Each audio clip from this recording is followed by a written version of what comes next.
We are halfway through the 2020s, and I think it's safe to say that this decade has been kind to the Sonic franchise. A trilogy of movies that have done so well that I'm seeing people who don't even mess with Sonic like that say they're peak. Back-to-back mainline games that have been received positively, Shadow Generations being hailed as one of the very best Sonic games ever. A few spin-offs that I haven't gotten to play for myself, but by all accounts I hear they play well. We also got a comic series. Yeah, I don't have too much to say about the Sonic IDW comics. I read up to issue 50 a while ago and stopped, but I do want to talk about the comic in depth one day. Circling back, not only have the games been good, but the stories, despite their flaws, have been good as well. Obviously they aren't perfect, there's rarely ever any perfect stories in media, but I see this as a positive thing.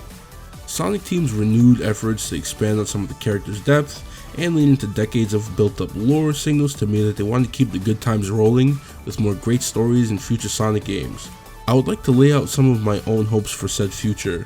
Getting right into it, one of my biggest gripes with the stories of Sonic Frontiers and Shadow Generations is the way both games handled character development.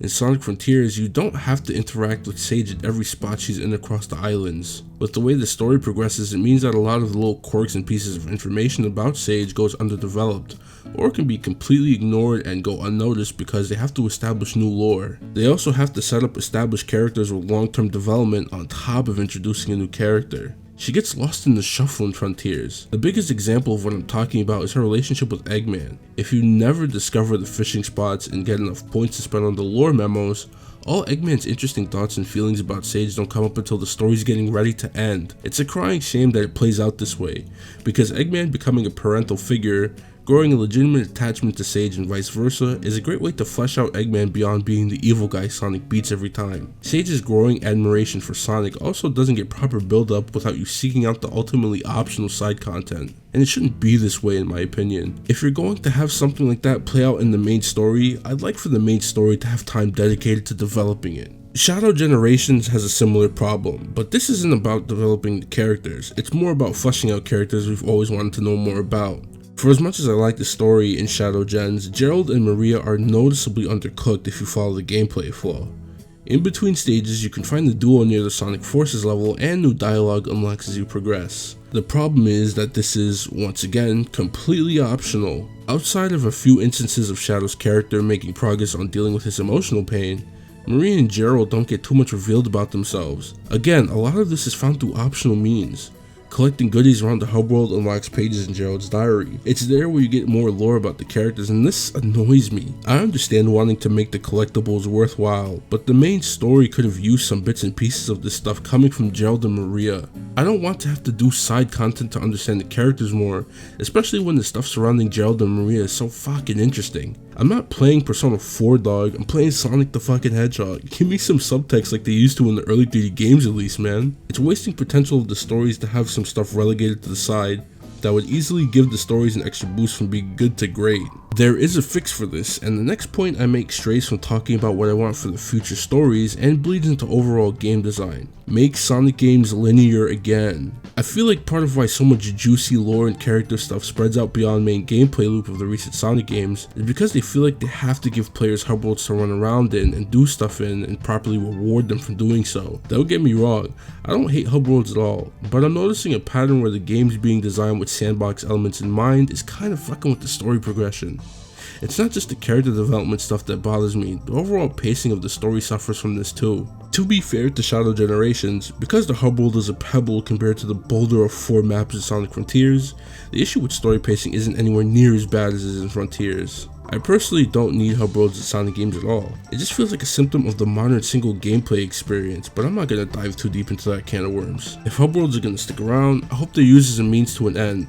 The way hub worlds functioned in SA1 was perfect. A bit of optional world building that doesn't make you feel like you've missed something important if you don't talk to every NPC, the occasional necessary items needed to progress, and a bunch of goodies to find like emblems, rings, and chow eggs for optional gameplay features. The hub worlds in the HD version of Unleashed follows this formula, and it works. Fuck, even the hub worlds in 06 follows that formula, and it works even in that mess of a game. That's how I'd like for hub worlds to function in future Sonic games. Do a bit of world building, don't lock my precious character development behind optional dialogue triggers that I have to go out of my way to interact with. Just tell a good story over the course of the game. It can be done. It has been done, and I know Sonic Team can do that. Make the casts of the game smaller. In fairness, this is one of the things that I love about both stories in Frontiers and Shadow Generations. The cast of characters used is only a handful. This allows for greater emphasis on character interactions, and emotional high points hit better when you don't have to worry about how a bunch of characters are reacting at the same time. Characters get more opportunity to shine, and to Sonic Frontiers' credit, I think they mostly do a good job.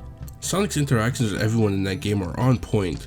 Some of the characters get to ponder their current state of living and vows to change things up. Even if Knuckles' story doesn't really make that much sense, this stuff in my opinion is better handled when the cast of characters isn't big. I hope the casts of future Sonic games don't expand unless they're aiming to tell a story that's structured similarly to Heroes, where it's more generic, lighthearted, and meant to give a lot of characters shine without worrying about developing them. I love the story of Sonic Heroes because of this, and I'd have very serious concerns if they aim to showcase multiple characters again in a new Sonic game and not follow the hero structure. If I'm honest, I don't think Ian is particularly good at handling a cast of large characters in the story. I remember not enjoying the Metal Virus Saga the last time I read the IDW comics, and I'm not caught up on recent arcs to see if anything has changed in that regard. Something about the recent use of a large number of characters involved in high stakes, large scale stories at Sonic is just not what I'm looking for. I also think that outside of episode Shadow, Sonic Force's story is bad, and a large part of that is because there's too many fucking people in it. Ian's writing in Shadow Generations, I feel, was noticeably sharper than his IDW stuff and Sonic Frontiers. That's mostly because Shadow Generations is a more contained, quick-paced story that isn't meant to drag out over a long period of time like the Metal Virus Saga and Sonic Frontiers. One of Ian's strong suits is character interactions. It's the thing that people always give him praise for, and we saw it in spades in Sonic Frontiers. I truly believe Ian can get the most out of characters if he and whoever else helps him write the stories don't have to focus on a million different characters. This brings me to my final hope for the future games. Mix up the characters.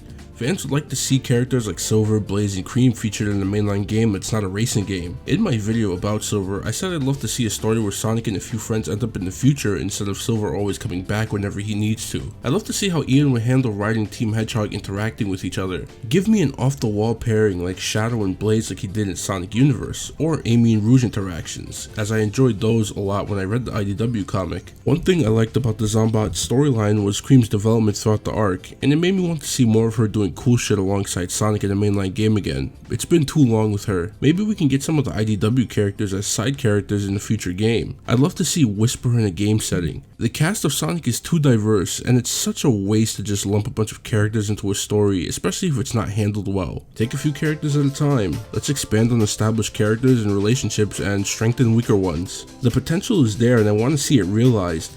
At the end of the day, I don't control anything Sonic Team chooses to do. I can only hope they continue to trend positively with the games and their stories. If they can keep their foot on the gas, I'll be grateful for it. That's it for this one. What are your hopes and expectations for future Sonic game stories? As usual, I welcome you to leave a comment below. If you like this video, the channel is overflowing with Sonic content waiting to be seen. Shout out to you for watching. I'm out. Peace.